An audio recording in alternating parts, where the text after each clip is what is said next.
I think at the heart of every conversation that you will find race. There are very few things we deal with in the world that do not involve race. It is race, it is gender, and it is class. Those are the main things that we deal with in every single conversation, every single issue, every single piece of politics. You can boil down to those three things most of the time.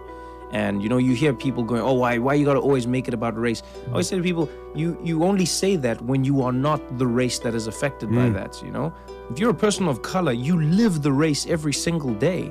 You know, I always find it strange when people go, oh, why you got to talk about race again? It's like, yeah, because I live race. You know what I'm saying? You get to dabble in race. You get to dabble and your white privilege often allows you to just turn things off and ignore it. You get to go, oh, well, I don't see that. Yeah, but it's like people live that, though. People, you know, and I remember when I first moved to New York, you know, you see Manhattan, you see this world, and you're like, oh, this is New York.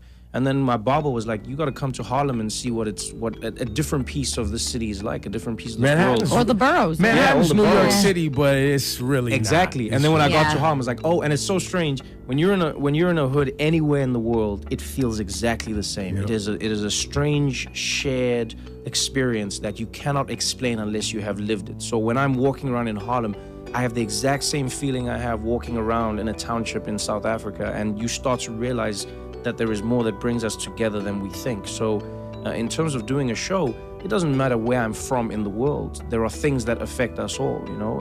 A bullet hits you the same way that it hits me. It's not like the bullet goes, oh no, this is a foreign chest. I can't go into this dude. Yeah. You know, it's gonna be a bullet, you know? Poverty is poverty, you know? Racism is racism. These are things that we're all affected by. These are things that we need to combat and talk towards, you know, speak to.